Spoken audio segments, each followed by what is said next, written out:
see, how many billion members do we have? I always forget.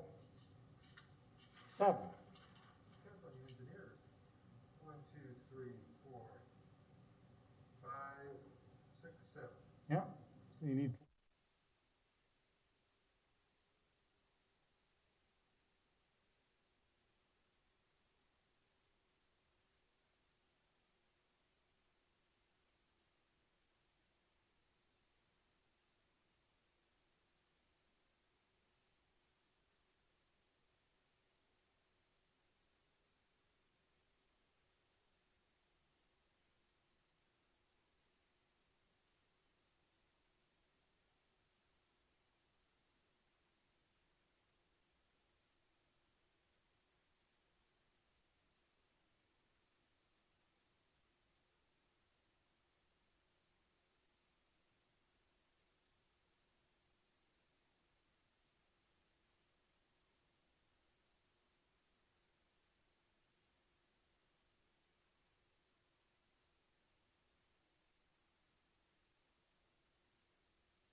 Okay, Do you want to call her or text her? thanks. Thank you.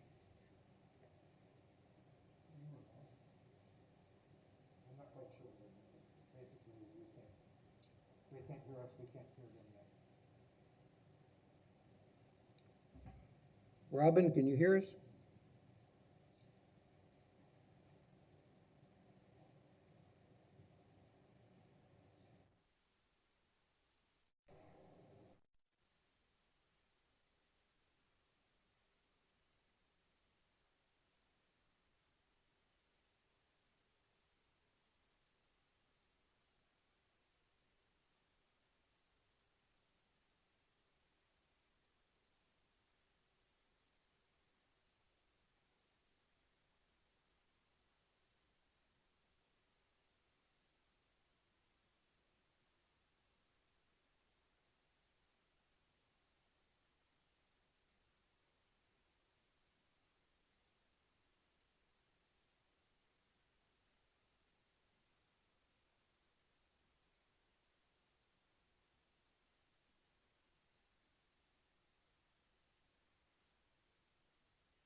phone.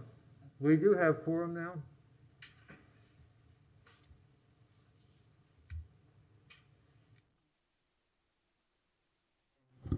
Can't hear anybody yet. We have four. I hope he's still back there. What are you studying? I'm teaching. Well, I'm There we go. studying too. I'm in grad school. And then so tonight I was teaching.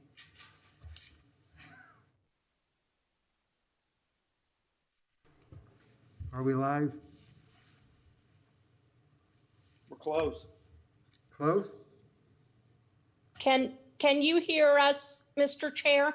I just know I can, yes. Okay, great. We probably have all the folks we're going to have tonight. 2 members will not be able to attend, and Carla is attending virtually, which means she won't be able to vote. But we do have 4 here, which is a quorum. Okay, so if you're ready to start, if you want to call the meeting to order. Yep. Whenever you're ready. I was waiting for us to be able to hear you. Call the meeting to order. Robin, if you would call the roll call, please. Member Porter. Here. Member Jacobson is absent. Member Lewis. Here. Oh, Okay, Here. Member thank you, Carla. Member Sperlingwood is absent. Member Rockwell is absent. Member Davis is absent. Member Crow. Here. And Member Fultz. Here. And Chair Wheeler. Here. Okay. We have a quorum. We have adoption of the agenda next, and if a board member is willing to entertain the idea, it might be nice if we had a motion to move new business up ahead of old business so that we could let staff make their presentations and not wait on our discussions of the draft energy policy. Mr. Chair, we do have somebody from the public who would like to comment on the agenda before we get rolling. Okay. Thank you, sir. I guess the appropriate thing would do would be have public comment before we have a motion to make any changes. So, Robin, are you timing this? I think the proper protocol is for you to make the motion to adopt the agenda and have your second, and then take public comment. Okay. Do I have any board members willing to make a motion? I make a motion to move the new business first. Ahead and then to adopt the agenda as amended? Yes. Okay, is there a second? Second. Okay. Now, Robin says now is the time for public comment on the agenda, so go right ahead. Excellent. Thank you. The first of our commenters this evening is Mr. Nathan Scott. Mr. Scott, you have 3 minutes. Thank you. Thank you. Thank you. I think it's interesting that you're more worried about timing me than knowing how to adopt an agenda at a publicly noticed meeting. That's pretty interesting in itself. But with respect to the adoption of the agenda, I mean, y'all should know how to run a meeting by now. Y'all been doing this for years. But with respect to the adoption of the agenda, GRU is represented to the City Commission that it will be bringing 1 or more bond resolutions to the next City Commission meeting, I believe, which subject to check is on June 17th. That will be after this meeting, but before the UAB meets again, subject to check. So I'd really like to know the details of that, why this is not being brought before the UAB, why it's not being discussed, whether this is going to be a private placement or a bond issuance. Details that should be of interest to the UAB if they're in the process of exercising their fiduciary duty instead of rubber stamping things. But, we don't seem to have any of that information or detail before us tonight. And it all seems to be funding games until the next debt downgrade, which, just the latest 2-notch debt downgrade cost GRU customers $32 million in additional borrowing costs, on top of the $27.6 million of additional borrowing costs on the prior debt downgrade.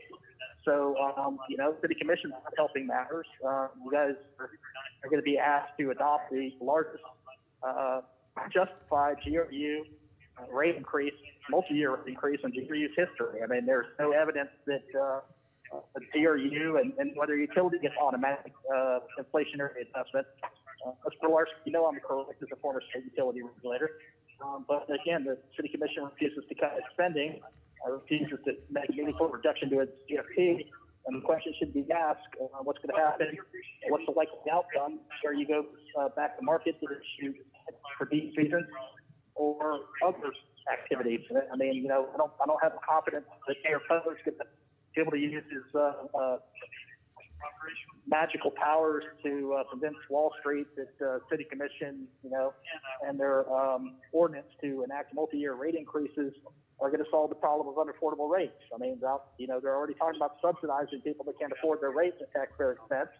And Mr. Pilarski said multiple times that's discriminatory rate making. It's illegal under Florida law, but they're going to thumb their nose at law and just do what they need to do and force a regressive tax on GRU customers that we can't afford.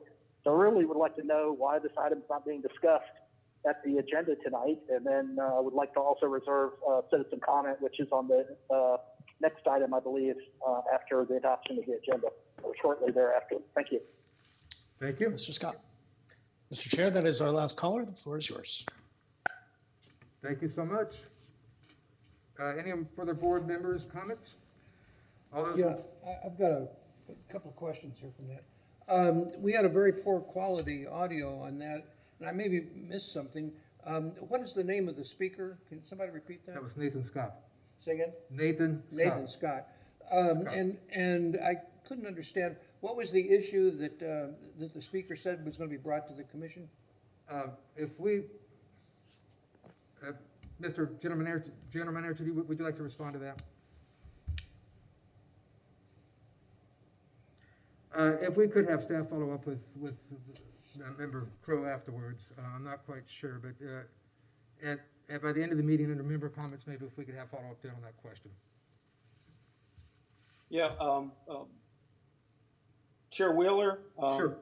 Claudia and her team are bringing a financing vehicle before the city commission in regard to the next round of financing for our capital program. This is a normal course of business for us in replenishing our construction funding, as well as refunding some opportune items in our debt portfolio. I don't know if Claudia wants to add anything about that. She can, if she'd like. Sure. Thanks, Ed. We go out for capital funds roughly about every 2 years. The last time we went out was in 2019, so we're in 2021. So we're going out for capital funds again.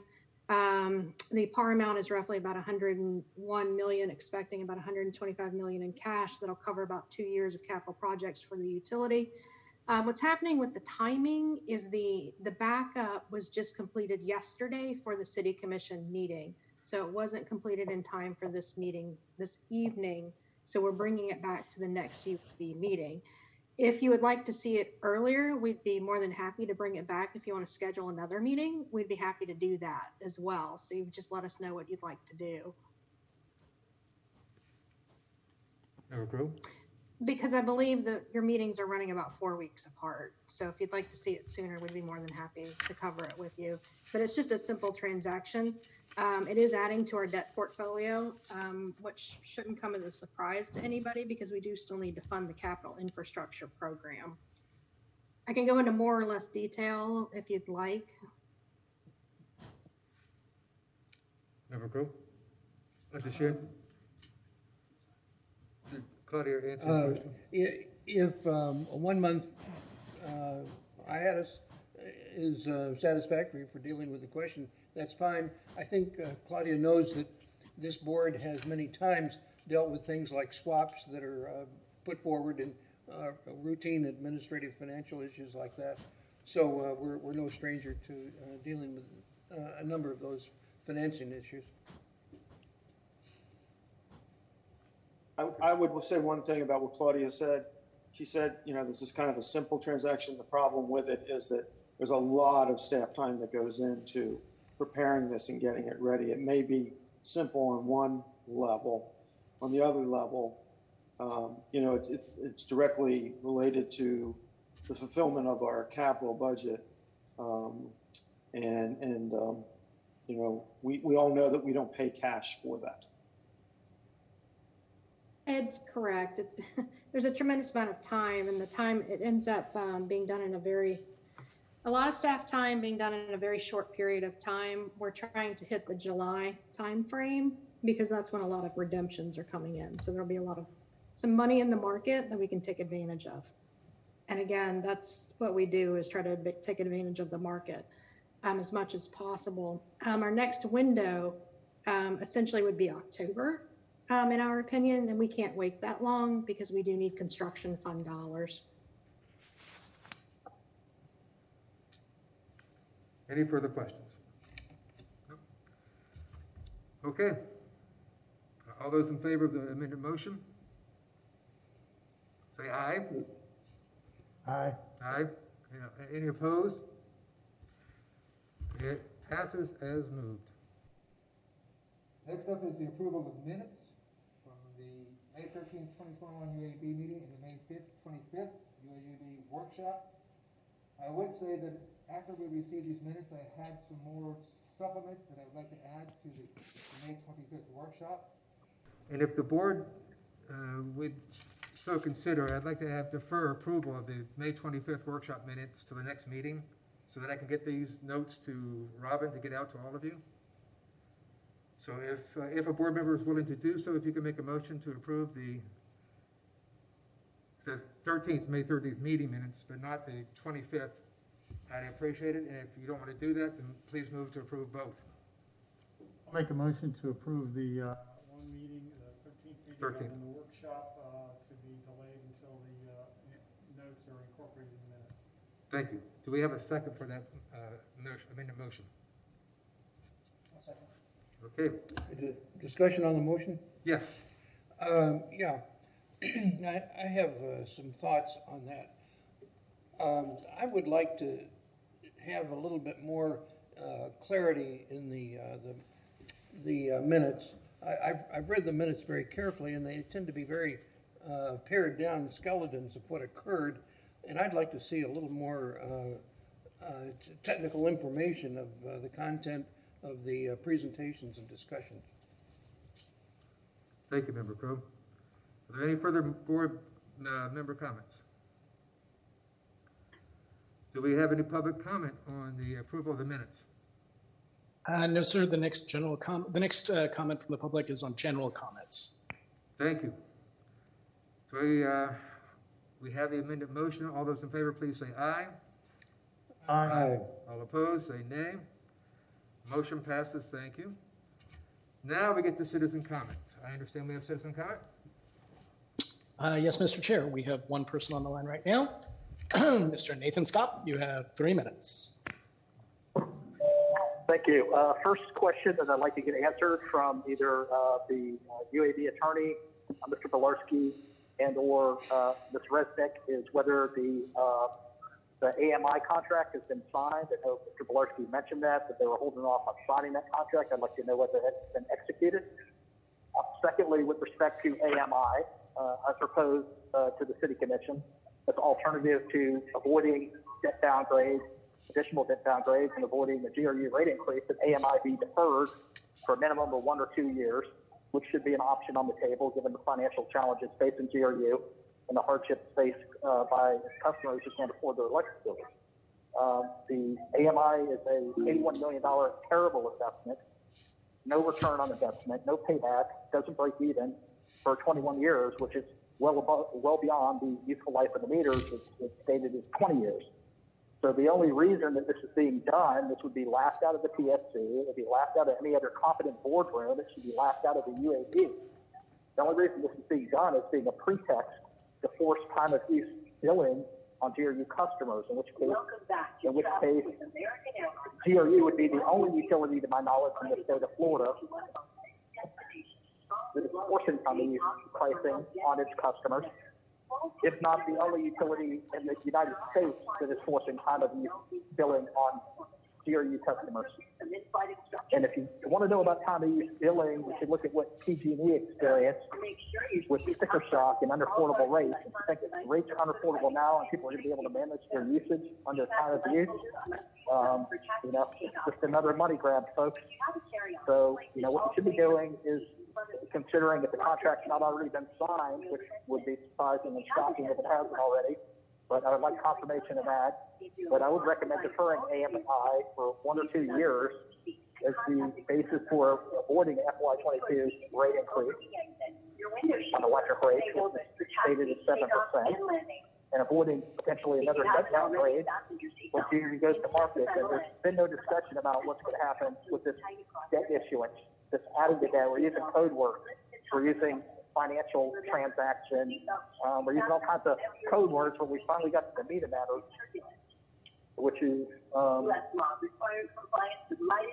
simple transaction adding to the debt portfolio. Okay, that sounds like additional leverage, which is part of the reason we got downgraded, not 1 notch, but 2 notches. So again, I'd like to answer to these questions before we move forward to the meeting. And I think it's a reasonable ask.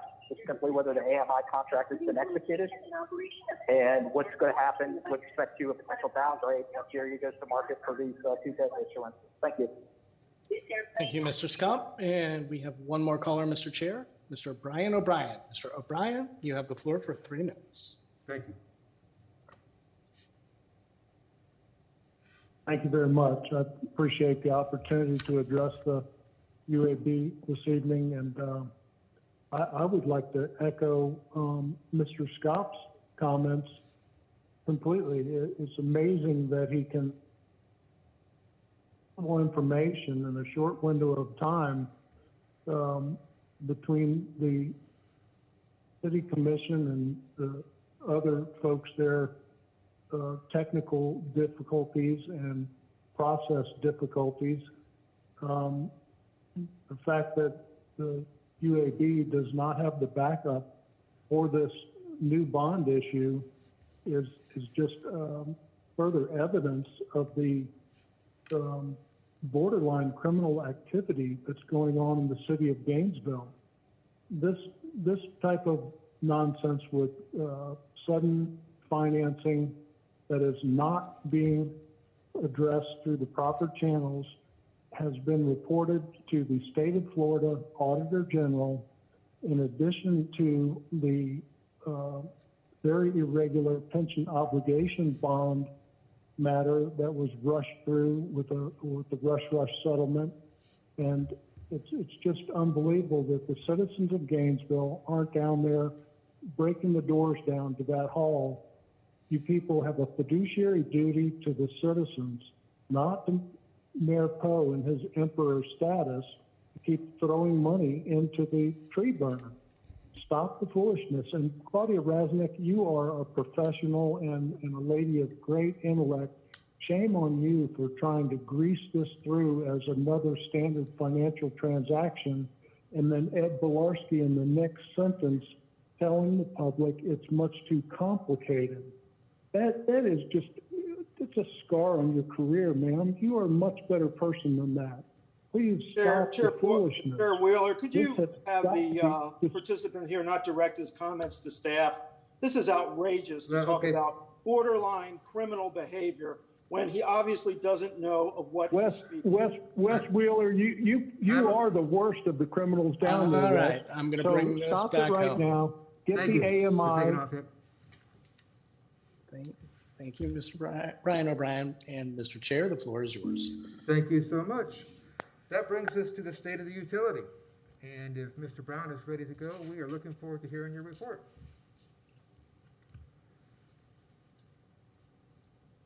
Good evening, Chair and members of the UAB. Tom Brown, Chief Operating Officer for GRU. The state of the utility for May, I think you have the report. It's been issued to you.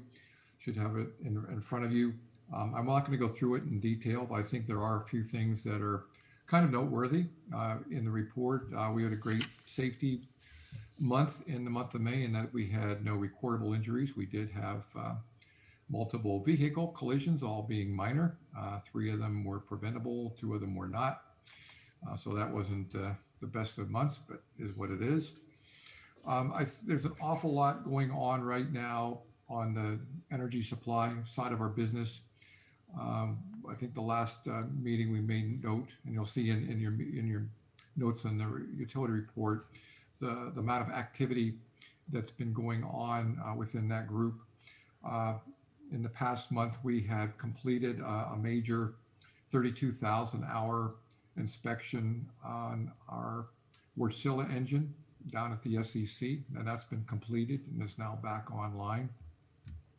We have moved dramatically forward on the combustion turbine 2, the major overhaul and inspection that's being conducted on that unit as well. It is operational. It's operating as we speak within parameters. And at this point, we are waiting for the commissioning of the new turbine generator set that marries up with the CT4 to make it a combined cycle plant. The first roll of that turbine is expected late next week, I believe, and we'll be in testing the next week and a half. In addition to that, we had, with the return of CT4, we're able to have the bandwidth to take Deerhaven 2, our coal plant, offline to complete the final tie-ins on the gas-fired system, where we'll now have 100% gas firing capability when that comes back online. I was there today, inspected it. Everything looks really good. It's amazing what the fellows have done out there in such a short time. And we are looking to bring that back, I believe, on Sunday night. We will try and do testing on that next week. And depending on how that goes, we may achieve 100%, not likely, but 100% gas firing. We will put the unit back on coal while we commission the steam generator set over at Kelly. And once that testing is done complete, if there's any additional work to be done at Deerhaven 2 on that conversion, we'll finish up on that. So we're getting in a point that in a couple of weeks, we'll be back to 100% of our generation capability. In the meantime, we've been purchasing some power off the grid as backup, with these units being offline. So that's kind of where we are with from a generation perspective. I think that's all outlined in the report that we gave to you. The water wastewater looks pretty normal. You'll see that everything's in the green with the exception of the SSOs. For the year, it's in the yellow. I think we've had 19 or 20 with a goal of less than 22 for the year. So with that, I'll be glad to entertain any specific questions that might have come to your eye in response to the report. Do any of the board members have questions for Mr. Brown? Mr. Crowe. Thank you very much. First of all, I want to say that I really appreciate the introduction to the monthly report. I believe this is the first time that I remember seeing the list of all the acronyms at the beginning. If it was there before, I don't remember it, and it really helped a lot for a guy like me who doesn't know all those acronyms. Also, I noticed in the report this month that there were 3 or 4 pages on the solar PPA, and there was a lot of narrative indicating that things are pretty much on schedule and things are moving ahead. The only information that I personally had heard about that, of course, is from the newspaper. And as you know, there's been quite a bit of news about its status and about the hearings and about the controversy and so forth. Could you take just a minute and sort of underscore what was in the report, saying that things are pretty much on schedule and moving ahead smoothly? Is that what I picked up? Yeah, I mean, that report basically is being promulgated in large part by Origis, our third-party supplier for the solar project. And yes, I believe the project is pretty much on track. The next milestone meetings, I think, will be with the county commissioners in July, pending the approval or their review of the site application. And once they get resolution on that, I think everything will fall back in place. But at this point, the end schedule has not been impacted. to the best of my knowledge, and I think we're doing well. Answer your question? I have a follow-up on that, Mr. Brown. There was a note that the interconnection agreement milestone was pushed back a little bit. Is that just a procedural matter, or were there any issues with that interconnection agreement? I'm sorry, Chairman, could you say that one more time, please? I noted that the interconnection agreement, part of the schedule, the deadline was pushed back a little bit in the notes. Are there any problems with that, or is it just a procedural matter? I think we delayed it just a little bit pending some of the other ongoing proceedings with Origis, but to my knowledge, it's moving forward and there's no issues with it. Thank you. We have our consultant that has opined on the matter, I believe, and yeah, it's moving forward. Thank you. Do I have any other board comments, member questions? Thank you, Mr. Brown. Thank you. Appreciate it. Thank you. We have moved the agenda around earlier. Thank you, Member Porter. And the next item up is going to be continued discussion of GRU's proposed fiscal year 22 budget. I assume that General Manager Pilarski will take the lead. Actually, it will be Claudia that takes the lead. Thank you. Actually, I think I'm going to do it, Ed. It shows how in touch I am. Mr. Chair, this presentation, the bulk of this is the same presentation I provided to you on GRU's budget at your last meeting. I can, if it's your desire, I can go through the entire presentation again, or I can simply go to the recommendations slide, walk through that with you, and answer any questions that you may have. So it's your option. My preference would be for the recommendations, but I'll ask the board members what is their pleasure. Mr. Chair, I thought we went through it pretty thoroughly last time. I certainly don't need to go through it again myself. Okay. And Carla, are you okay with that? Member Miles? That is perfectly fine with me. To go to the recommendation page. Then, yes, please, recommendations. Okay, this is the recommendations that you saw several weeks ago. It's also the recommendation that you saw, or that the City Commission saw Monday.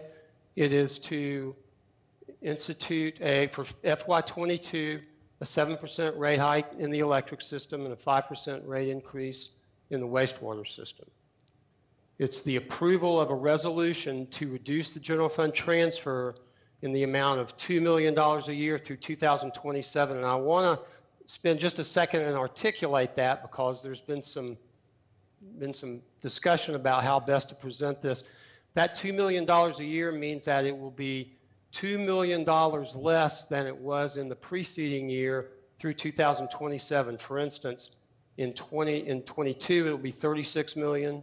In 23, it'll be $34 million.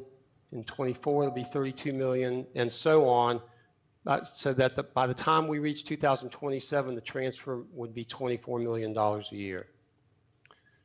Approval of a rate ordinance through fiscal year 27 that calls for a 3% increase each year in the electric system and a 5% increase in the wastewater system. We look at the 3% increase on the electric system as more or less a perpetual increase. On the wastewater side, it's driven in large part by some capital infrastructure needs that they currently have, and we anticipate that 5% increase will decline in 28 and 29. And then the final point was exploring the use of increased utility tax revenue for low-income utility bill assistance. When we increase base rates, that increases the utility tax revenue that flows through to general government. These are not GRU dollars. These dollars go to general government, and we are proposing that they explore the possibility of using that incremental utility tax revenue to provide assistance for low-income utility bill payers. This, as I said, this was taken to the City Commission Monday, and all of these points were approved. And I want to add something here, Mark. Were you going to say something else? Nope, I'm done. Okay. I just want folks to understand how historic this approval by the City Commission was. They understood today's situation about the need for the electric system increase as well as the wastewater. There's a holistic global understanding of that part of the utility. They also understood that GRU has to get down to a GFT that they can afford and what they earn. So, you know, rather than do that all at once, there's a plan that will come forth in the resolution that, as Mark said, will get down to that $24 or $27 million. I can't remember what the number is by 2027. And then there's the idea that each year we know that we're subjected to escalations, inflation, and that there will be, you know, an increase through 2027 for those amounts.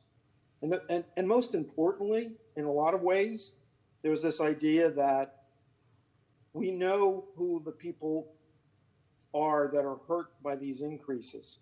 We know them. They're the ones that have multiple shutoffs during the course of the year. So there's an elegant solution in the use of the increased utility tax revenue that comes to the city, or to general government as a result of the increases. We will, not we, but general government will find a way to means test that, and as well as the needs associated with the help.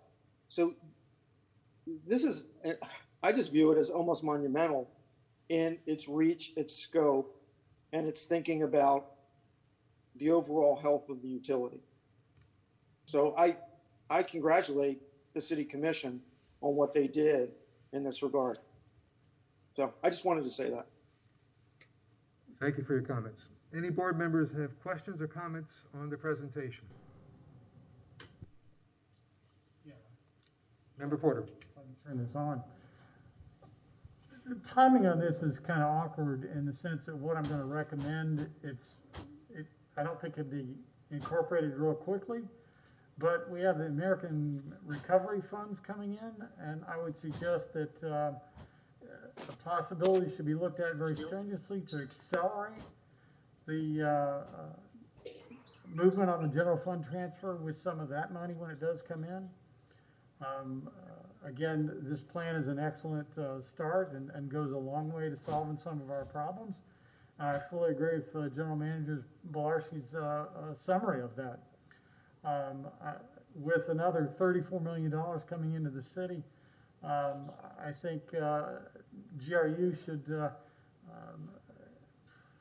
again, a little bit more quick relief on the general fund transfer might be in order to go along with this plan. So again, just a comment that we should think about. Thank you. Any further board member comments? I just have a question. Member Foltz. So I just have a question. The plan is put forward. I mean, unless I'm misunderstanding, the only part that would actually be binding is what the City Commission puts into the upcoming budget, correct? I mean, everything else that you talked about on into the future is basically this City Commission proposing something to future City Commissions. Am I correct on that? No, I don't think that's as accurate as it may seem. It's just like the MOUs that we would sign for the general fund transfer that were 5-year, increments. At any time, the City Commission could decide to change that on a year-over-year basis. There's consequences to doing that type of thing. But short of vote, it would go into play. So I think that's kind of a distinction that's important to note. I mean, it's one of those things, Jason, it's kind of like the answer is yes and no.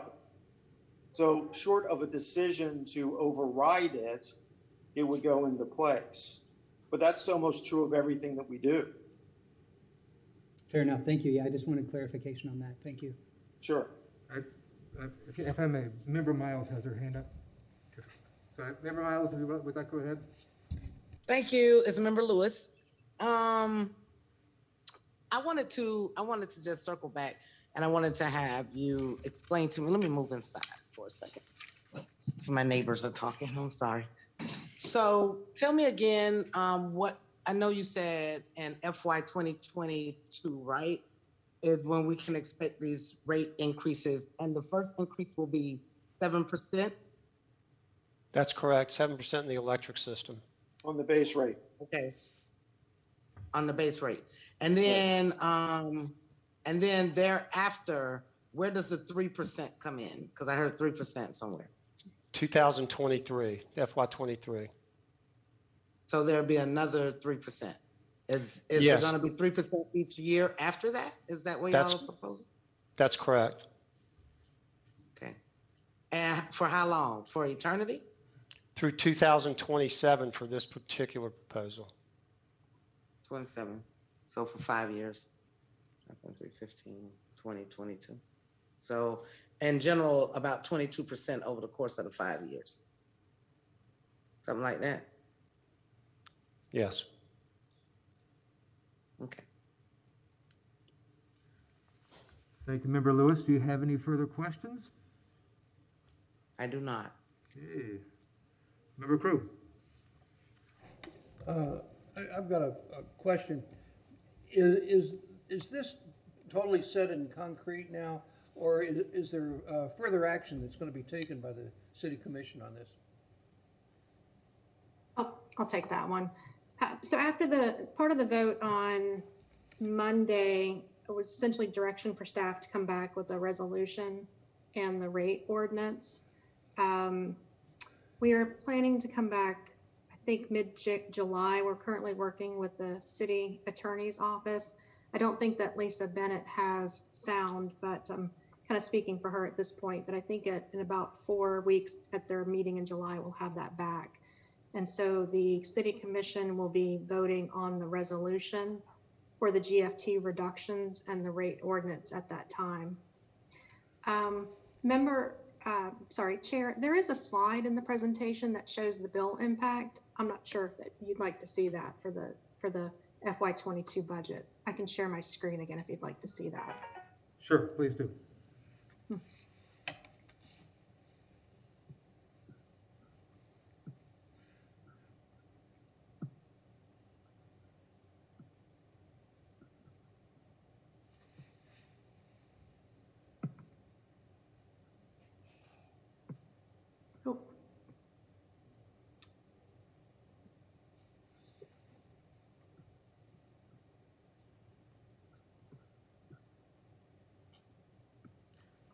And are you going to make comments on this? I didn't know if that was why there was a question about the increase in the rates, the base rates going forward. So we have the 7 and the 3. So you can see in the electric system on the average consumption. I think you can see it, but I can't. But I think it's like $4 over here on the right per month. That seems to be the question. It rounds to $5 overall on the bill. If people had 4 services, it would round to just over $7 a month. Mm-hmm. And on the 1,000 kW, the standard consumption, each one of those is $6 on the electric side, and it rounds to just over $9 a month. Right. Is that the initial increase that you're talking about, or are you saying the overall increase over the 5 years? That's the initial increase. Okay. That'd be fiscal year 22. Right. I was thinking that was where you were heading, so I wanted to show that to you. Member Lewis? Yeah, I just want to know, I just want to be able to educate and explain what that looks like when we talk about the increases to the community. Sure. Thank you. Thank you, Member Lewis. Any further questions for any board members? Member Crow. Yeah, I just had one other question. When the reduction of the GFT was discussed, it's obviously a substantial reduction to the city budget. What was the tenor of the response in terms of how that affects city budget? I mean, do you fire some policemen, or do you, get rid of some ambulances, or don't pave some streets. What was the method of handling that GFT reduction in the discussions? Frankly, I don't get in the tenor of meetings. I respond to what, the commission approves as a body. They have looked at our presentations. We've analyzed, the GFT in regard to what we earn, the sustainability of the GFT. I think that the city commission responded to those analytical type discussions, looked at the utility long-term. In regard to the other side of that equation on the general government side, they had asked both of us to look at decrements, reductions in different services.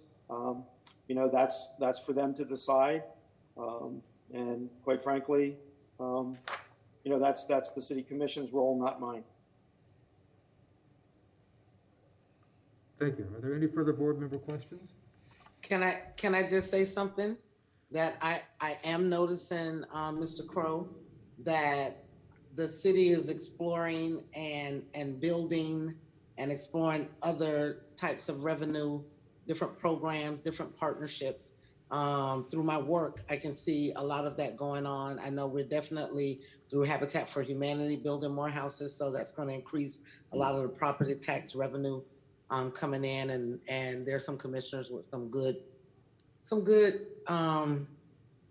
thoughts about some programs. There's some programs I definitely don't like that are out that look like they may cost us money, and that might be a problem. But I can tell you, as it pertains to home ownership, there's a lot that's going on, a lot of building, a lot of businesses that are trying to come. So some of that in my logical thinking as a professional, I think is going to help to balance out as far as the GFT is concerned. I can tell you, and this is going to be the last thing, and I can beat this dead horse to death. I hate rate increases without a thought for what happens to the most vulnerable. So in this case, I like the fact that it's mentioned that we should also, during that time while we're raising the rates, which is what I've always asked that we do.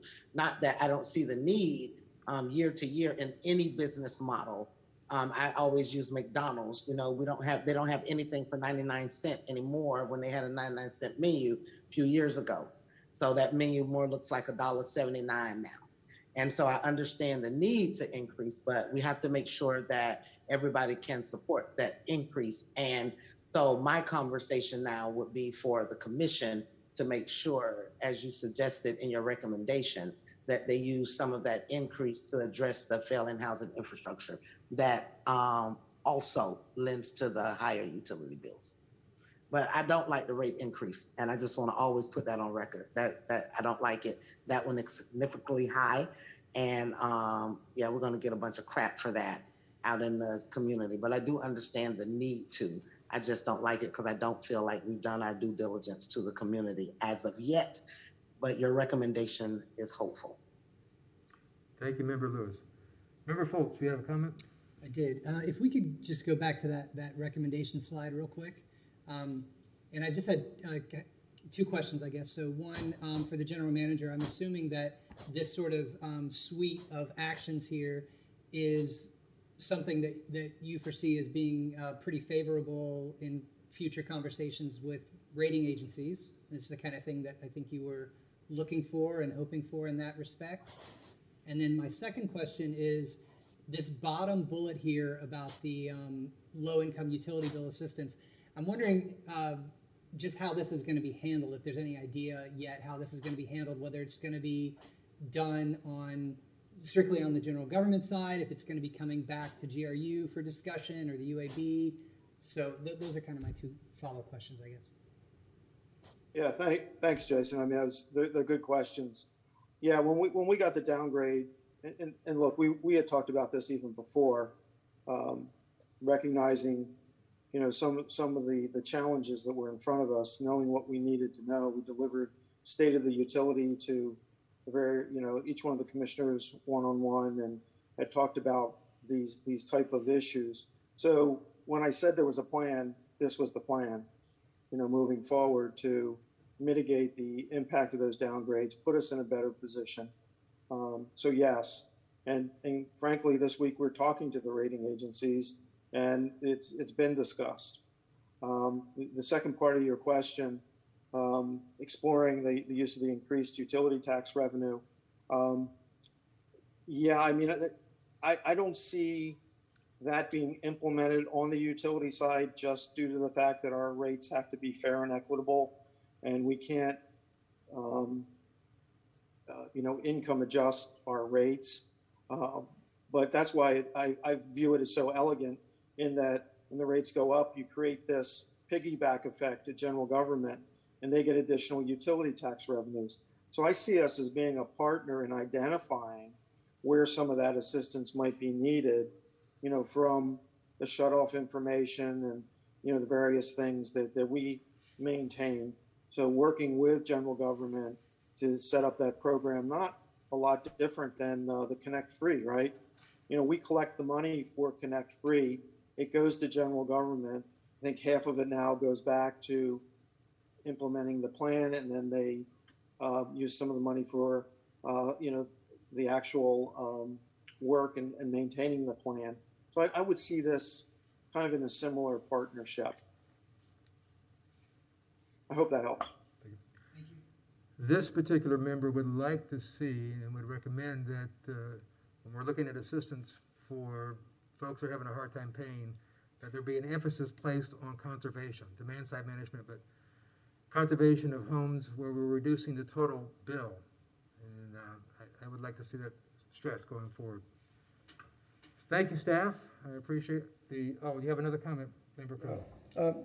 How much does the utility tax revenue bring in every year, and what is the rate, and what has it been used for in the past? Yeah, I think the total number is, hey, Mark, this will give you a chance to correct me when I'm wrong. But I think for the up year, it's going to be $15 million. And that, along with the previous $38 million that we submit in a general fund transfer, literally goes to the general fund of the city, of the general government. Ed's right. It's $14.2 million without the rate increases. It's just under $15 million if those rate increases are approved. So the incremental money generated by those rate increases is on the order of $800,000 in fiscal 22. And to give you an idea, I think we have somewhere in the order of about $600,000 owed. I could be off a couple $100,000 one way or the other. About $600,000 that are out there under payment plans or payment arrangements. So, it gives you an idea of the magnitude of that $800,000 increase in the utility tax, and what impact that could have across the board on people that were having problems. And I don't know that it's forgiveness as much as is a helping hand and assistance of some type. And Member Crowe, your other question was, how is that utility tax money used now? It's a general fund revenue. There's no restrictions on how they use it. It flows into their general fund. It's budgeted and used in any manner in which they deem necessary. Well, thank you very much. Those are very helpful. I don't see any further questions, so thank you, staff, for your presentation, and we shall move on to item 180258, UAB's draft energy policy for the city of Gainesville. Who is taking lead on staff presentation on this? I think we have Mr. Warren, my communications director, is going to step up and talk to you folks about that. Very good. We do. Can you hear me there? We can. Yeah. All right. If I could only get myself off of. All right. I'll tell you what. I will go ahead and share my screen so we can.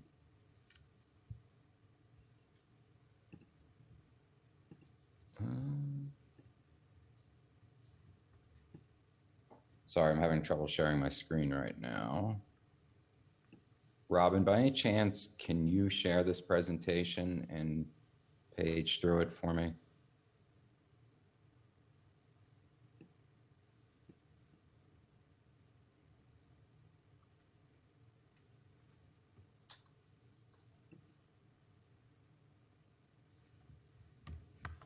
Okay, is Robin there? She's muted, so she might be saying something to you, but you just don't know. Sorry, yes, I am trying to, y'all bear with me. Apparently, I've never shared a presentation on Zoom before, so it doesn't like my preferences. Ah, okay. Have to figure out where I have it. Oy.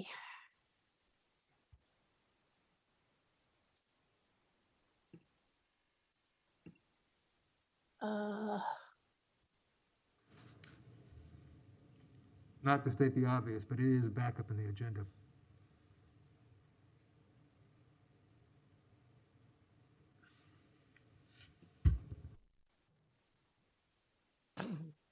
Mr. Warren, the settings are for all participants should be able to share. Are you getting a little icon at the bottom when you scroll over the bottom bar? It should be green and should say share screen. Yeah, I have that. It's just not liking something else. y'all bear with me. I'm sorry. I don't, oh shoot. How do I get?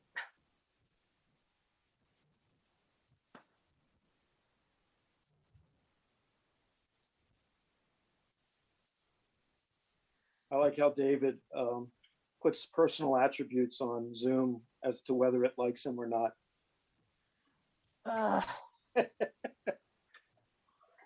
Teams likes me better. Y'all just bear with me. I'm gonna get this, I promise. It's a race to the finish. Well, I hope David is still trying. I am trying. Okay, good.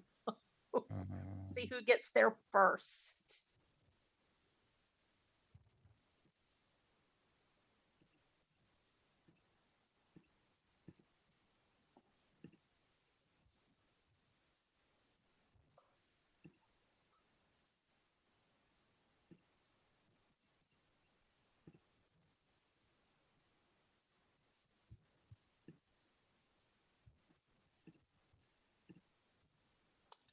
While we're working on this, and I am about to get there, I promise, but I wonder if Ms. Rasnick could possibly, or Mr. Benton, talk about the additional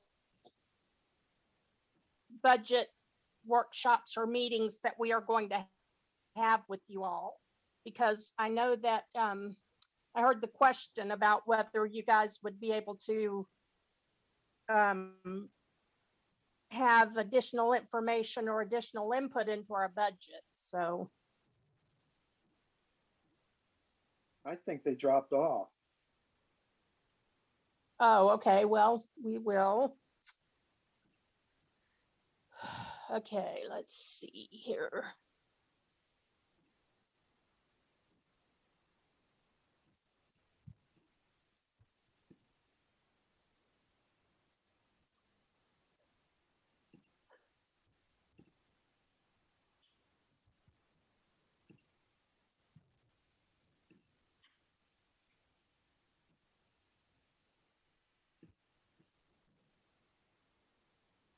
Oh, I see something happening. Okay, it's probably not what you want, but I'm gonna get there. What do you all see? Do you see the agenda? Yeah, the cover sheet, Oh, the first that's page. not what I meant to do. Sorry, okay.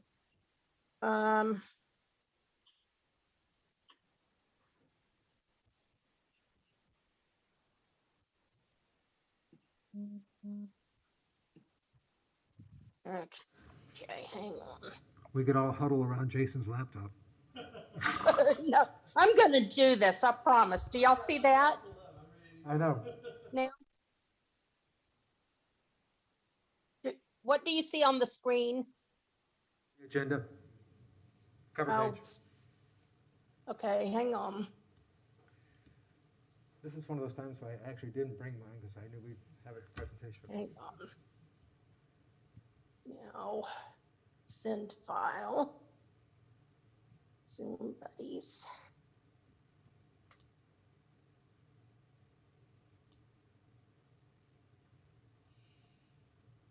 Okay, now what do you see? Yay, I knew I would get it. congratulations. I feel like I've achieved something. You have. Robin, are you able to advance the slides? Well, we're about to find out. We're moving.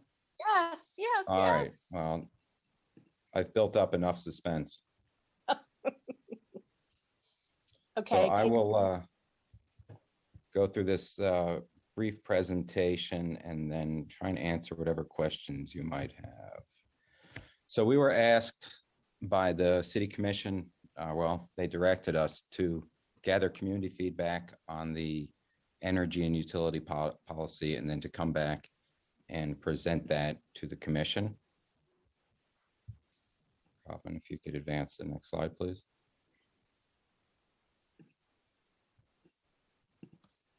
In our process, so we created a one-question qualitative survey to gather unbiased feedback on the policy. So essentially, we wanted to give people an opportunity to read the policy and comment. And we thought this was the most objective way to get feedback. Just give them the policy, let them read it, and give them an open box to comment.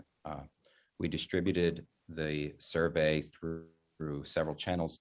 We put it on GRU's Facebook page.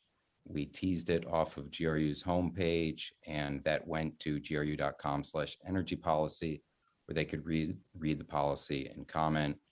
And then we emailed it to GRU customers, and we also sent it out via the City of Gainesville's newsletter. Robin, next slide, please.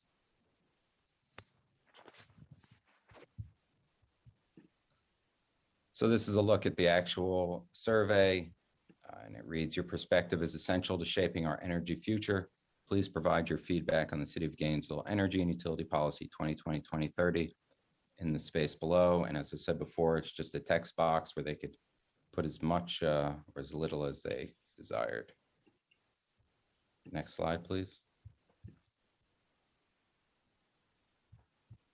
And this is an example of the email that went out. And the email was our most successful means of getting feedback by far. We sent it to, as you can see, more than 50,000 customers' emails, 27% open rate. That's around 13,500 unique opens, 1,412 people clicked the link, and it was 585 recorded responses. Next slide, please. So based on the responses, we took a look at what the common themes were, what the terms were that were coming up the most. And as you can see here, bills, prices, rates, we found 109 comments and responses.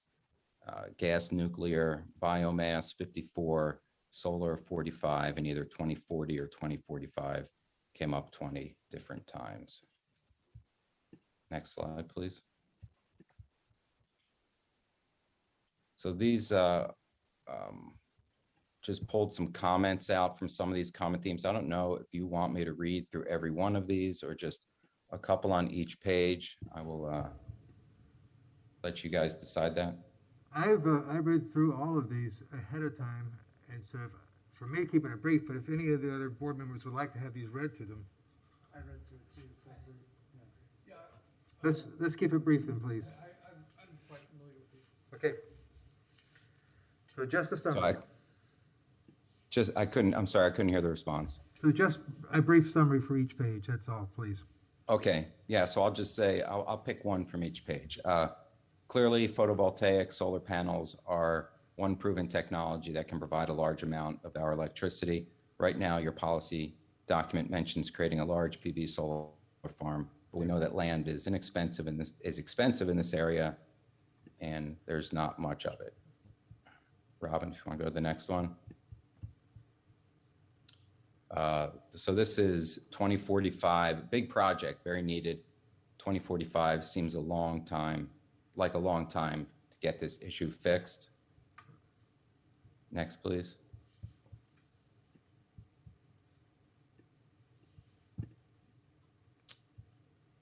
So natural gas. I have concerns about the wood burning plant and whether that is included in sustainable. Is there any plan to retrofit that for natural gas? I don't know that that sums them up, but it's one of the many responses. And then next, please. Sustainability is a great goal to have, but you can't truly be sustainable without the monthly utility prices Gainesville citizens pay. Those are all fairly similar. And then on the final slide, if you would please, Robin. Obviously there was a lot of polarization in the responses, but we really felt like this person's response did a pretty good job of summing up the overall sentiment, which was, thank you for this great work. Please keep in mind customer prices. Renewable is great, but not at all costs. It must be affordable, especially for our most vulnerable residents, and we must be able to support power needs through natural disasters. Renewables struggle when the weather is at its worst. We need adequate storage capacity and diversity to face the many challenges ahead. And that is the final slide. Thank you, Mr. Warren. Are there member comments or questions? I have one. Member Lewis, please go ahead. Okay. I have a couple I wanted to ask. How many, if somebody can tell me, how many GRU customers do we have? I can tell you, or someone can correct me if I'm wrong, about 93,000. Okay. So well over half got the survey. And then we got 500 responses that we pulled from. Did we get demographic information from the survey as to who responded with the policy? The reason why is and this is the only part I have and I'm sorry if I sound redundant to a lot of people. It matters what my community knows and what they understand about this company. And one of my main concerns is to make sure that we're doing our due diligence to educate. Now, it's great that some people have a knowledge. I like that ending statement. If that came from a person in my community, that would be amazing. That would be an amazing statement. But I wanted to kind of get the demographic information as to who answered. 500 out of 50,000 is a very poor number. One of the things I did in my community was a door-to-door survey, and I did it that way because I considered that most people that I wanted to reach, who were most impacted by a lot of the decisions that we make, ain't gonna even see your survey. And so I wanted them to understand what the policy looked like, even though, things change, they might not be enforceable, some things in there, but to make sure that some of the most marginalized voices in the community are amplified. And so when I ask this question, I'm asking from the idea of, I wonder how many people answered that survey that were from some of the communities that are struggling the most with rates and have the least understanding about this business and what it does, even though they are quote unquote the owners, so to speak, of it. And so I want to make sure again that we're doing our due diligence and we're deliberately trying to reach. Now, I understand emails and surveys and mail-in surveys, stuff that go in the trash. You remember when COVID hit and a lot of people didn't even know they made payment arrangements because they kind of threw that paper away, and yes, they're supposed to keep it and we all know that, but they don't. And so, and then we assume that everybody can read, right? And so we have some other challenges, and I want to make sure when we did this policy that we not only got community input and did something that was cute on paper and did a process that we could say, hey, here's the engagement piece, and we did it, and it's COVID, so we did electronic and that's it. And that we need to kind of reach out to different community groups with the policy and either connect with them to let them educate and get some feedback from their communities, but there needs to be another connection. Now, could be all 500 of those answers came from communities that are highly impacted. In that case, we can erase that. You understand? But if that's not the case, we want to make sure, even though you may say, hey, we did our part in trying to reach folk, some folk that don't even have a computer, so your email is not going to help. And so those people do have concerns. They don't have a way to voice them. Thank you, Member Lewis. Could I ask you, David, do we have demographic information on that? We don't have demographic information on that. It's just it's a hope that if we reach out through enough different channels, we reach people from all different demographics. And it sounds that way, David. And then you have one question, which means if I'm asking you this question, then every person that gets this document has to be somebody that can read through its entirety and understand it for them to give inclusive comment or a comment that matters. And so a lot of people in our community cannot. And so when we say that, I guarantee you, I can put out a poll right now of people, and I don't mean just East Gainesville. I mean several different communities that resemble mine.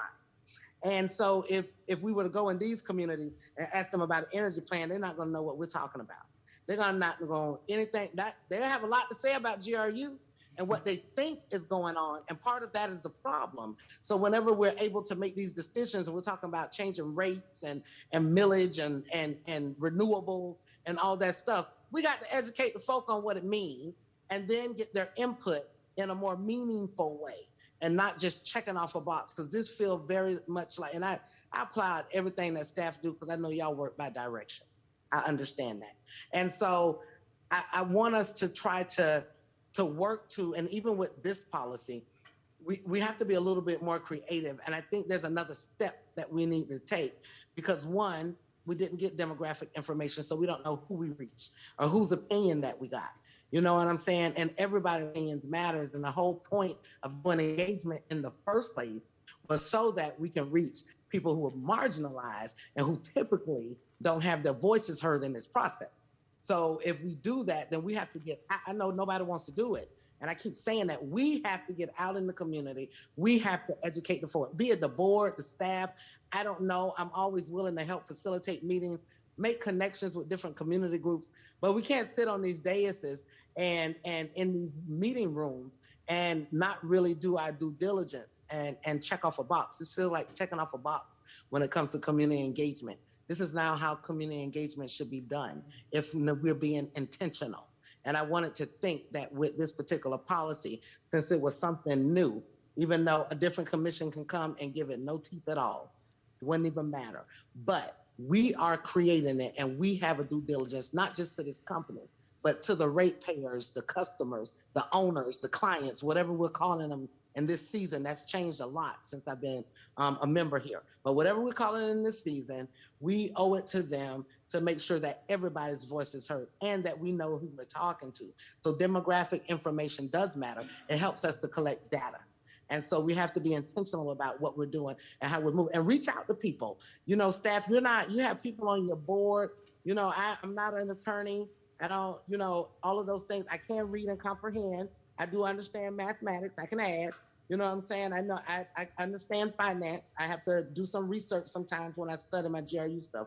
But what I do know is community engagement. And so when you have people that are strong, especially on your board, when you get ready to do these processes, reach out and say, hey, Miss Miles, or Miss Lewis, oh, excuse me, I said Miles that time. Miss Lewis, what does this sound like? Do you think we're gonna reach your community? Do you think the voices are gonna be heard? Is this what you're trying to accomplish? Before we put a lot of resources and staff time in doing something that doesn't even sound meaningful. Out of 50,000, we got 500 people to respond and we don't even know where they're from or who they are. Member Lewis, are you suggesting what? That we have more meetings? That we have public engagement meetings? What would you recommend? I'm suggesting that we plan some community engagement And in a way, now that COVID is lifting, we're coming up with some ways that we can get out. We've always talked about, before COVID hit, getting out into the community and doing some education. GRU in the community is a wonderful vehicle. They are there to help people with their circumstances and to educate people on like Wes said, conserving and doing that type of thing when it comes to, but when they're in our community and we see GRU, we start asking them a lot of questions that this board and the staff that's sitting there, that's making decisions like Claudia and others, we should be answering those questions in the community. Not our staff, not our customer service reps who get cussed out on the regular, not our people that's coming to turn off your lights and they get cussed out on the regular. They should not be the ones taking the brunt of it and doing the education. We should be, not by Facebook, building a relationship with our community, explaining to them why we're making the decisions that we're making for this company, how it's impacted, and how we're trying to help ease that impact, what we're doing behind the scenes, what policies we're supporting that helps to change that impact. Let them know what we're doing good, but they need to hear it from us. So what that looks like going forth, Wes, I can always plan something. You feel me? I can always plan something and try to leverage some resources within the community because people want to engage with GRU. They just don't know how. It's intimidating. They don't feel like it's anything that they have to say so in anyway. And it's just all about their money. And we don't care about that community. And I don't believe that that's true, but they don't know that. And they're not gonna know that if we're just sending out emails and doing digital stuff on our webpage, because nobody's going to our webpage that's impacted. Could I ask you a question, Carla? Yes, sir. I'm really curious about the community engagement part of it like that. And you know, I come from kind of a background that's statistically oriented. And so, you know, I think David does as well. And part of this has been, here's the document. And I grasp exactly what you're saying about, you know, the ability to, you know, kind of process that information, you know, and get to that, you know, ability to, you know, to respond back in a credible way. And you certainly have much more experience than I do in that regard. So I value that. One of the concerns I have, and I'll just be devil's advocate here, is you go out into the community and have, you know, the UAB talk about what's in the policy, and between what's in the policy and what's communicated and how it's communicated, it's not exactly the same thing. So how do you take that bias out of it that every one of the UAB members, look, I have it. I'm sure you all have a bias toward explaining elements of that policy that then changes the response back from the community, which invalidates in a lot of ways that response. So how do you take that error margin for bias out of that equation? You know what I hear? I hear, how do we do this community engagement and educate them on this policy without getting lost in all that other stuff that's going to come out in doing those meetings? And so how do we mitigate that? And I can tell you it's steps. And that's why I say when we design a process, for me, the relationship has to come. And we already know it's contentious. But leaving it contentious and just making decisions and just leaving folk out there, that's still not the answer. And you're right, it's no easy way. But let me tell you what one of the ways is. One of the first things is the neighborhood leadership. That's number one. The neighborhood leadership. We build and educate the neighborhood leadership first. It's a lot of them that they're not gonna like the company, they're not gonna like this, they're not gonna like that. But if you educate them in a way that they understand, it's almost like working with a partner. You know, I might not like the decisions that you make in the household, but at some point I can understand your reason to make them, and I can accept that this is the way it is and this is why. At the end of the day, I want to make sure that I'm okay at the end of it. And when this education, when I start talking about this education and going out into the community, we're going to get that feedback, okay? It's called a grown zone. I've been doing this for 10 years, and I can tell you when Habitat for Humanity first came in Greater Duval, and they were talking about doing some neighborhood revitalization, talking about painting houses and critical home repair, People was fussing and cussing at those folks. They didn't want no help from them. They didn't want to come at, all they saw was an institution coming thinking they knew what was best for us and making decisions that was not conducive, blah, blah, blah, blah, blah, blah, blah. That is what we taught. But what happened was Habitat stayed, and Habitat took our voices, and they began to move in a way.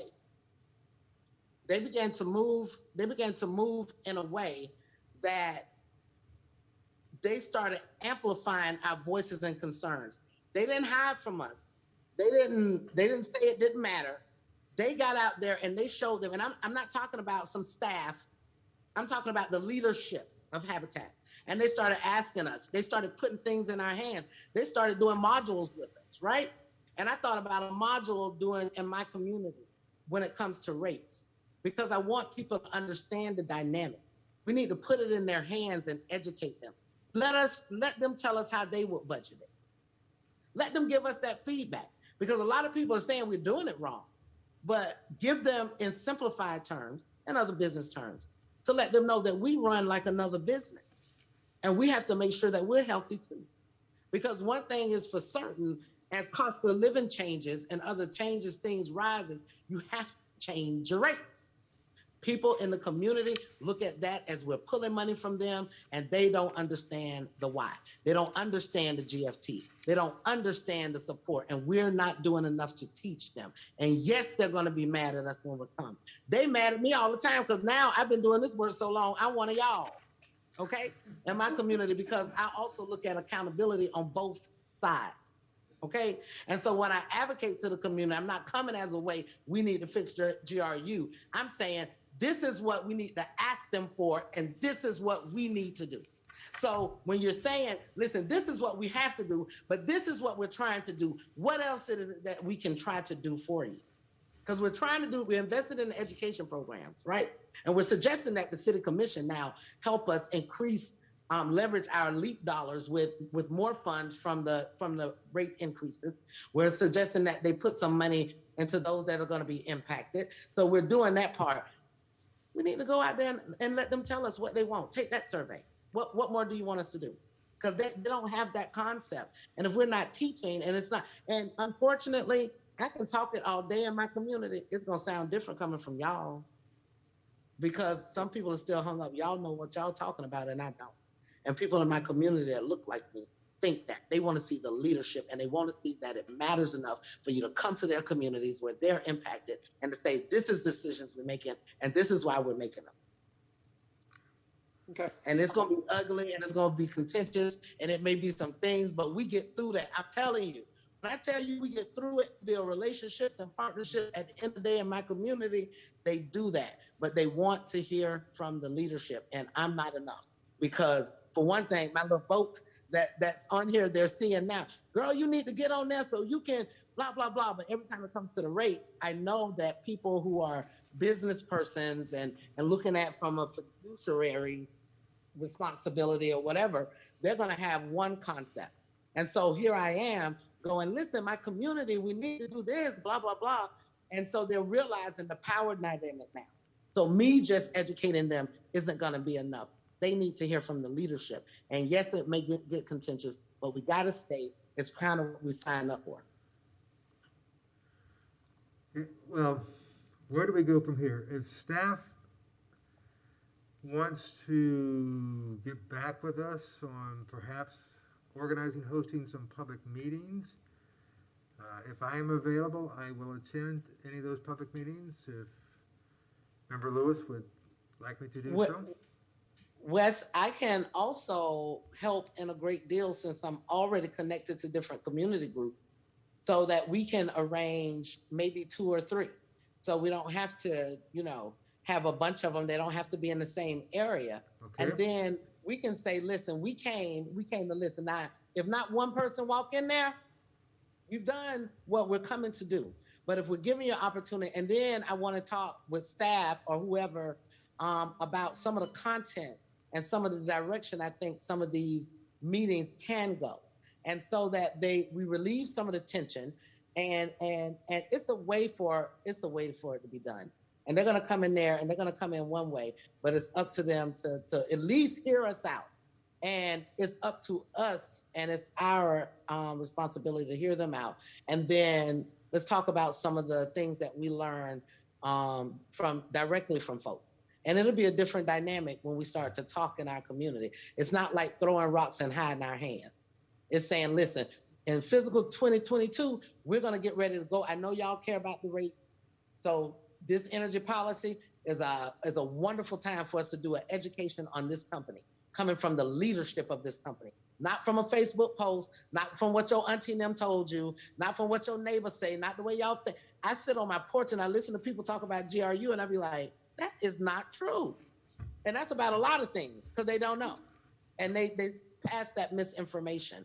And so a couple of meetings in different types, in different areas in town, maybe 2 or 3, and town hall types. And let's talk about how we do the content and who we can partner with that so we can do some education, because we don't have all enemies out here either.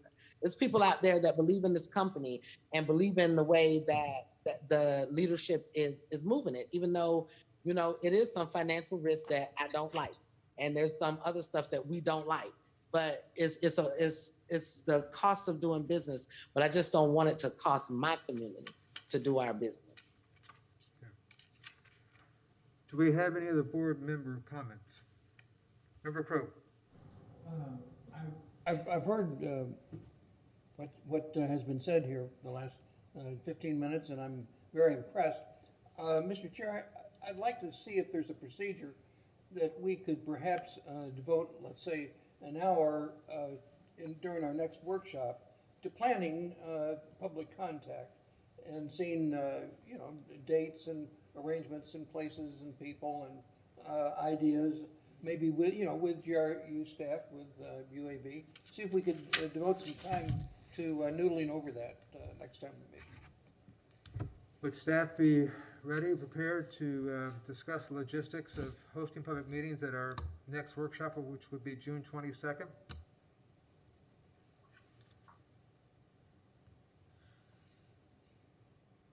Ed, are you answering that or am I? I mean, I don't know where exactly to begin. I mean, we have to sit down and, we would have to sit down and discuss it internally about, what resources you could pull and, put it in. I mean, I don't disagree with what Member Lewis is saying. Part of it, though, is, almost a referendum on GRU itself.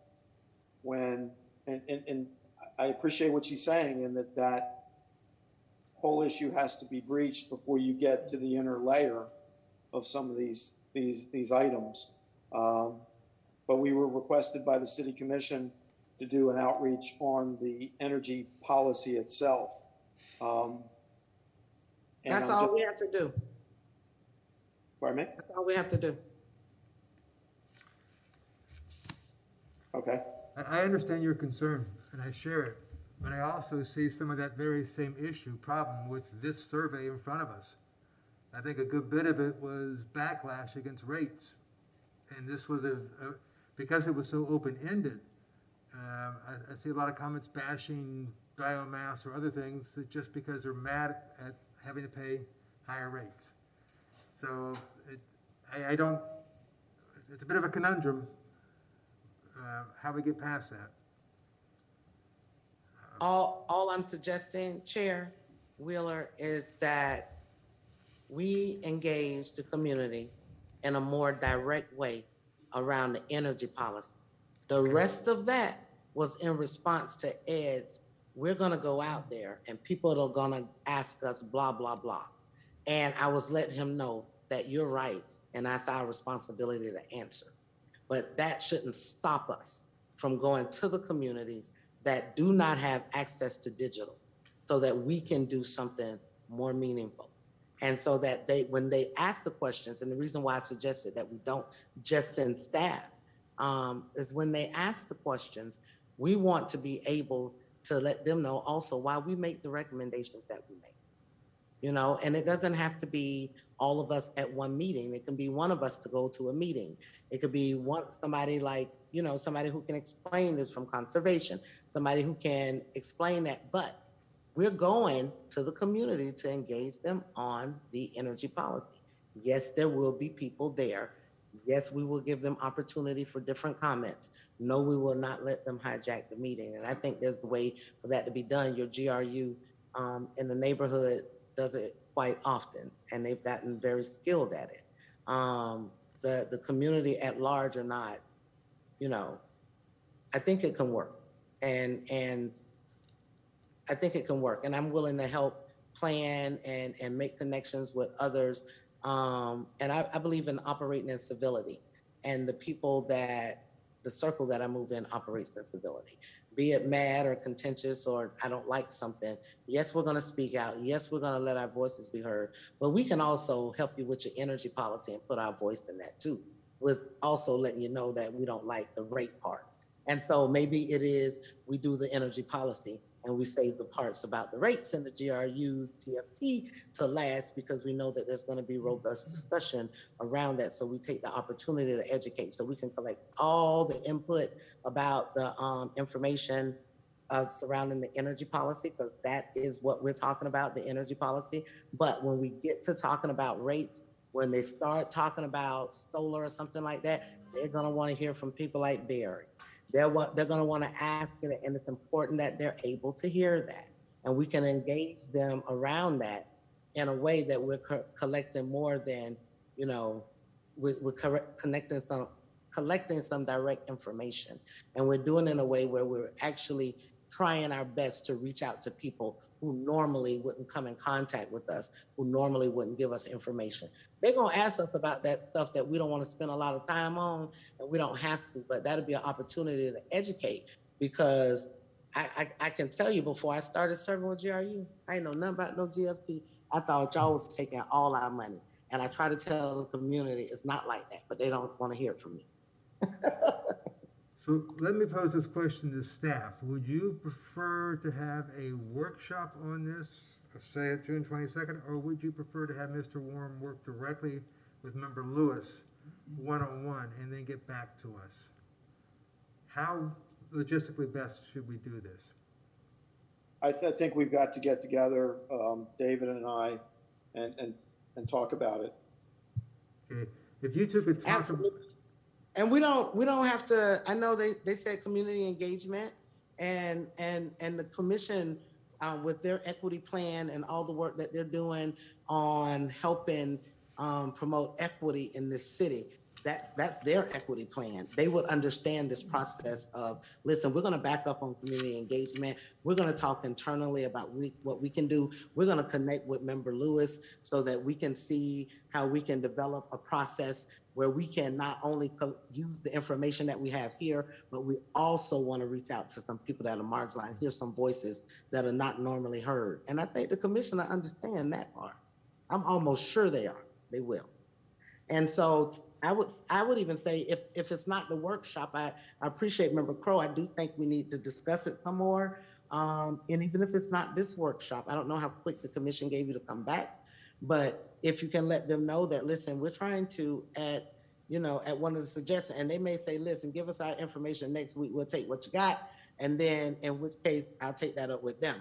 But I think it would be important if we, at least on our tip, and Ed, I said that to say, you don't have to, it's nothing that, we need to get out in a week and a half and we got to be ready to roll. It's not that type of thing. And I think we need to make some intentional steps and not just throw something together. So talk internally about what that looks like. And I'm willing to help in any kind of way that I can. And I do have interns and staff that can help me do some things on my end too. So it doesn't have to be all the pressure on your staff. Yeah, no, I understand. This is a very difficult kind of discussion to have. I will tell you that when asked by the commission to do that, I think it was at a joint meeting. David undertook this, and I think probably what we need to do is go back and give an update back to the commission and give them the comments that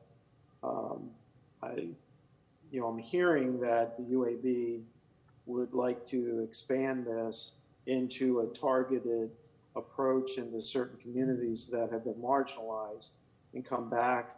I'm kind of almost waiting for a motion that would direct us, because I feel uncomfortable being directed by one, but not the body of the UAB in terms of what that motion would be to bring back.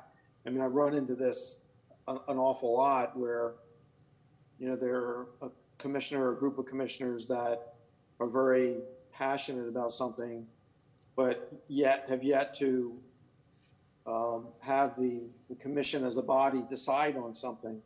And if I were to react to everything that's not the will of the commission, but maybe a future will that has not been decided, I would never sleep or eat. So there's a little bit of that going on right now. So I think as an advisory group to the city commission, the UAB needs to figure out where they would like to go with what was literally our first attempt at, reaching, the public in, albeit an austere, really objective manner that, as Carla is saying, didn't take into possible nuances associated with reaching the marginalized community. Thank you, Ed. Member Porter. A couple items. General Manager, I understand your position, and you're absolutely right. I think we probably need a workshop at least to come into some detail on the level of things we want to ask to be done here. At the same time, I offer to Member Lewis, if we want to try something small on a pilot program, I offer myself out to, at her direction, to wear my CWC t-shirt and come out and do a utility bill clinic, anything that she has in mind, but just a customer day to talk about energy. I've done that in that community for many, many years, and would relish the opportunity, and obviously anything Member Lewis has in mind, I would follow her direction on this as her community. Now, as far as the two of us together, there's nothing there that would be under a vote or anything. I would be working as a advisor to her community, so that I wouldn't fall under the sunshine rules on that one. That's my thoughts on that. So I just offer that up, Member Lewis, as an idea. If we wanted to start something small and see how that works, I'd absolutely be delighted to help out. That's great. I was more, we're more concerned, and that's good for something ongoing. I think that'd be really important.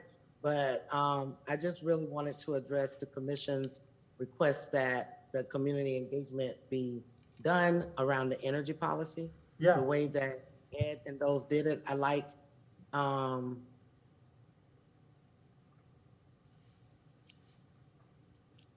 wish I had to take this meeting away, and I should have been there so I can make a motion, but I'm not. And as I have a relative that I had to take care of, but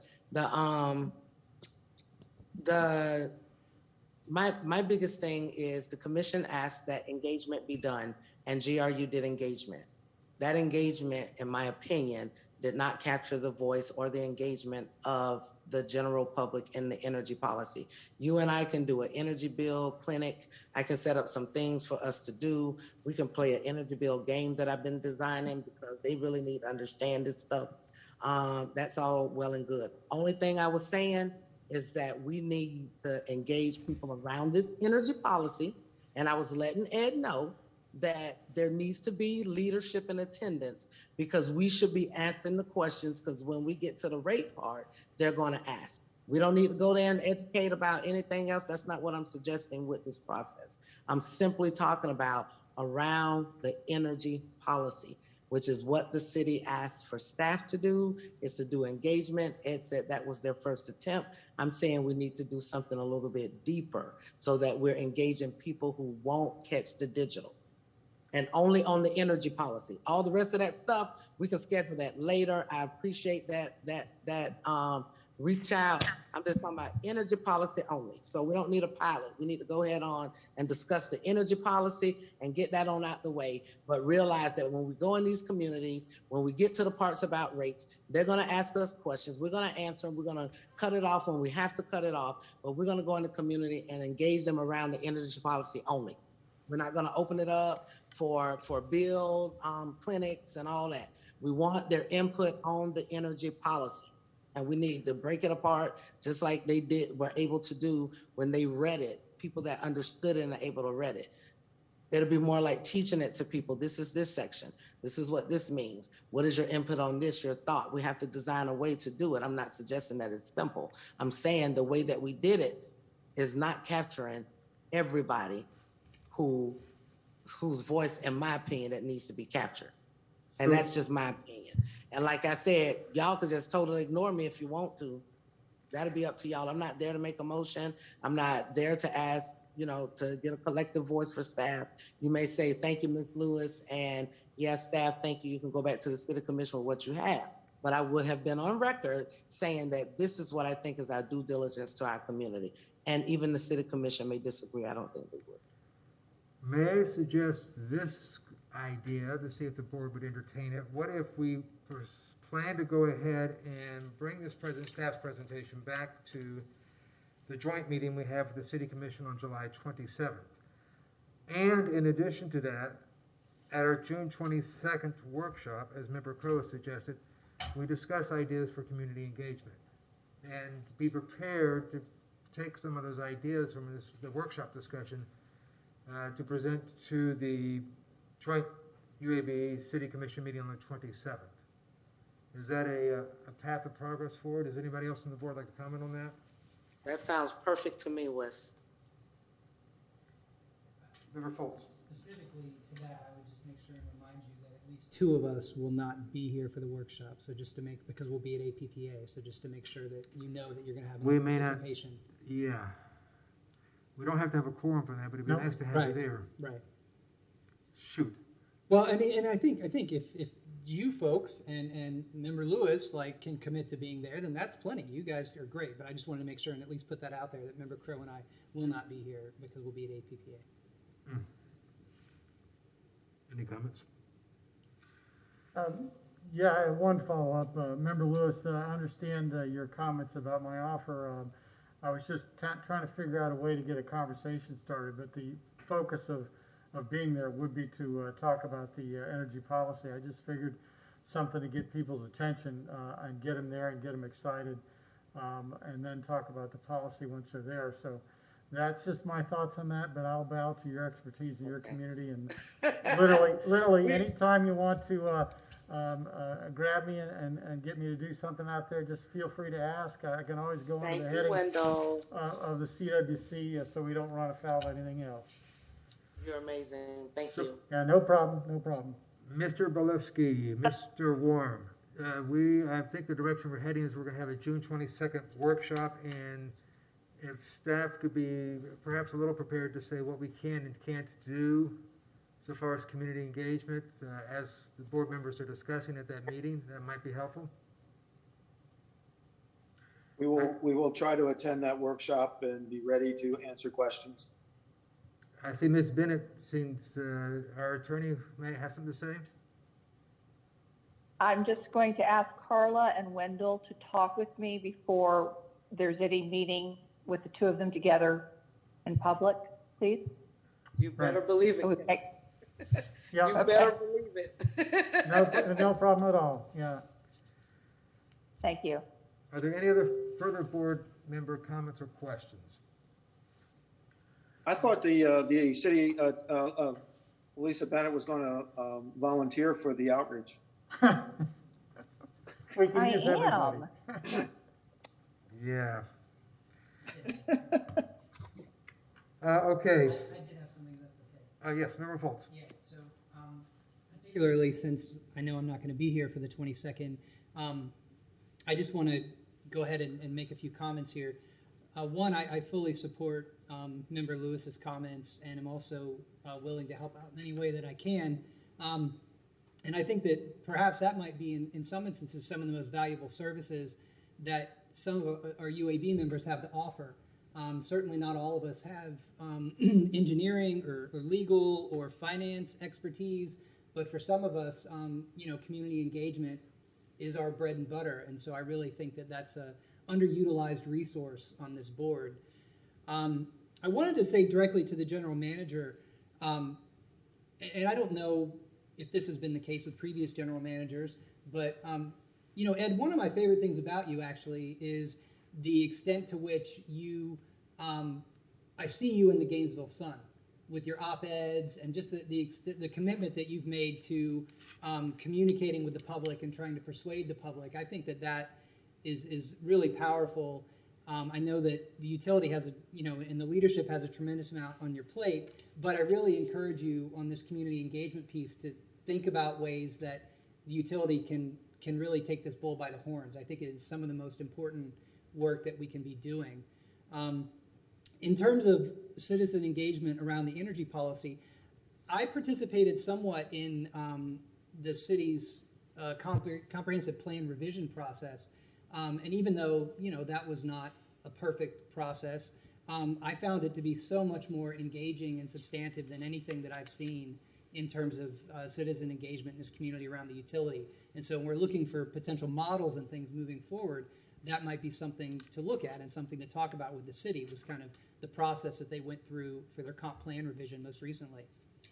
I think that, we all understand that the extent to which ignorance about the utility and resentment toward the utility in this community continues to build, there are going to be very serious, real consequences to that. And so I think it is incumbent upon all of us to really take this issue very seriously and work on this to the full extent that we can. And then lastly, I just want to say that I think all of this work, any work that may happen and has happened, is one thing, but we also have to go into it talking about how seriously we're going to engage with the results, right? And so, for instance, even just this survey, as flawed as it is, as unrepresentative as it is, I read through the entirety of the comments. I know other folks in the UAB did as well. And there were really informative, interesting things that need to be engaged with in the comments that we already have. And so I also hope that as part of this process, the UAB will consider, having an appetite for more than just the sort of 10,000-foot view that we got tonight, and actually really talk about some of the things that were in those comments and that comes out of any other processes that we have moving forward. So anyway, that's my 2 cents for the June 22nd meeting and moving forward on this. Thank you. Thank you. Any further board comments or questions? Member Crowe. Yeah, I want to echo what was just said. I too have read through all those raw responses, and I found it overwhelming, just such a massive amount of information. And of course, we've all seen this PowerPoint presentation where there's some cherry picking of some responses. I have to go on record and say that I was very, very, very displeased with this PowerPoint presentation. We had originally asked for a statistical analysis, so we had some idea of what comments were, in majority, what were less prominent, maybe ones that are even less prominent than that. What are the ones that really stand out? What are the ones that gain the most attention? That's what we really need in terms of policy setting and in terms of editing and revising and going forward. Just cherry picking this and that and the other thing leaves you feeling like you're skating on very thin ice. You don't have any idea if these are ones that somebody in their subjective opinion has thought it was valuable to put in or not. What we need is a more statistical analysis of the responses. And if there's any way to have additional analysis of that massive amount of raw data, I want to go on record as saying that we need that. And we need to have a certain idea of what was quite a lightning rod, what was quite prominent in the intention of the respondents, and therefore which ones were less so. Thank you. Thank Are there any further board comments? Okay, we're going to move on to member comment next, not just on this specific item, but on any comments that we have not discussed already. Any board members have any questions or comments under member comment? I'm sorry, Mr. Chair, before we move on, could I ask a clarifying question? Sure. We did not take a formal vote, which I think is fine. But am I to understand that we are going to use the June 22nd workshop to discuss further means of community engagement? And then we are going to go on to the July 27th, I believe, workshop with the commission to further talk about it? Was that the plan? That was what I proposed, was that we bring the tonight's presentation forward to, or some abbreviated version of it, forward to the joint city commission, because they can see what we have done up to this point. But I'd like to supplement that with ideas for community engagement. And I was suggesting that we could possibly do that at our June 22nd workshop. If you'd like to have a motion from the board on that, I can ask for it. Do you need that? Would you like that? No, I think as long as they agree, that's fine. I just wanted to make sure I understand. So as I go to prepare the agendas, I will know what I'm doing. And I'd like Thank you. I'd like to confirm with you that we do not have a meeting on July 8th. Is that correct? Because we have the July 27th joint meeting? No, you will still have your regular UAB meeting On July 8th? on July 8th. Yes. Did I not put that in the agenda? I'm sorry. No, I didn't see that in the agenda, so I was just curious. And since we're still discussing this, would that be, if we're going to have members Fultz and Crow here for July 8th, should we discuss this matter at the July 8th meeting rather than the June 22nd You've been workshop? muted. To unmute yourself, press the star key twice. Thanks for calling the City of Gainesville. Am I speaking with Mr. O'Brien? Hold on for a minute here. We're still having member comment. My apologies on that, sir. We will screen. Hi there. I just want to make sure I'm speaking with Mr. O'Brien. Hold on. Yes, that's correct. Hi. Would you like to I know participate in we're working on the this. final Bear citizen with comments of us. the evening? Can we hold on? Yes, please, I would. Okay. Can we hold on? Thank you. I know. We're sorry about that. We did not mute that line. My apologies. Okay, so back to the question at hand. Do we want to have this discussion on public engagement at our July 8th meeting instead of the June 22nd workshop? Go to the workshop? Don't delay it. Okay, so it is June 22nd at the workshop. We'll discuss community engagement with the intention of that, from that workshop, having some ideas to present to the joint meeting on the 27th. You got that, Robin? Yes, I do. Thank you very much. Okay. Now on to member comment. Are there any member comments? Hearing none, we go to citizen comment. All righty. Sorry about that, sir. All right. We do have one person on the line right now, Mr. Brian O'Brien. Mr. O'Brien, you have 3 minutes. Thank you very much, Adam. UAB members, I appreciate the opportunity to comment tonight. It just is shocking to me that this debt downgrade and bond issue is being swept under the rug. I would sincerely hope that you will give us an answer right now as to the questions that Mr. Scott submitted. Very important that the topic be discussed in public and Mr. Volarski not be allowed to buffalo his way through this additional borrowing. Mr. O'Brien, if you could please says that other direct your folks comments don't to, understand. not direct your You comments ask to him a staff, please. question, he fails to respond to what the effect is on the city side, which is the real issue. I'd appreciate an answer. Thank you very much. Thank you, Thank you, Mr. O'Brien. Mr. Chair, the floor is yours. Are there any further public comments? I'm on Zoom. Ah, very good. Okay, so if there are no other public comments, Nancy, please go ahead and speak.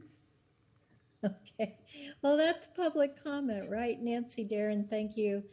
I just want to say how much I appreciate this board and the thoughtfulness, the care, the depth you go into. This community engagement has been such a missing piece and allowed so much misunderstanding to build up.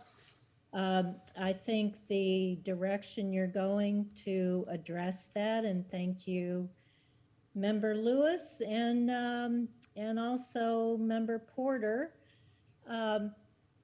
This is vital, and I am so excited to hear it. I really appreciate Mr. Bolarski's op-eds, as Jason pointed out. They are always excellent, and this last one was too.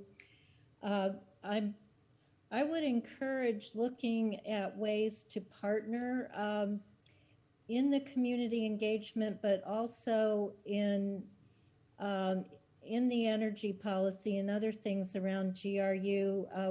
You've had relationship with CWC. You've got 2 board members here who are very familiar with it, at least, and that is a partnership where CWC has expertise, they have trust, they have the capacity to get in and start conversations that open the door to what really to the understanding that Carla was talking about. So anyway, good going, folks. Thank you so much for all the work you all do and for what staff has been working on here. And I feel optimistic about this. And I'm so excited that the 2 of you will go to APPA. I can't wait to hear what you come back to share with us all. Thank you. Thank you, Ms. Darren. Are there any further public comments? Looks like we do have one caller on the line, a late entry. Will the caller ending in 2222 please introduce yourself, and you have 3 minutes. All right. Can I be heard? Adam, can you hear me? Yes, we can, sir. Who are you? Yes. All right. Thank you very much. This is Ray Washington. I have a question, I guess, for anybody there that has an answer to it. It might have been asked earlier. And I did try to bring this question up in February, not to y'all. Advanced metering infrastructure, which one of the city commissioners has called the linchpin that will turn the tide. I think it has been alluded to tonight that this is something that Mr. Kamut has been working on for a while. And I think particularly disadvantaged communities, marginalized communities need to know as much as possible, as soon as possible. All of the studies that have been done have shown, except for Portland, a few places that must do that, it will damage poor communities because the time of use, it doesn't work. It's not fair. It's not equitable. The question I heard asked was, has the AMI contract been signed? Yes or no? I'd like to have an answer, and the public should too. Thank you, Mr. Washington. Mr. Chair, that's the last speaker. The floor is yours. Thank you. Well, that concludes our meeting. Next meeting date is going to be our June 22nd workshop. Following that is a July 8th regular meeting. That concludes tonight's meeting. Unless there's anybody has anything else to say.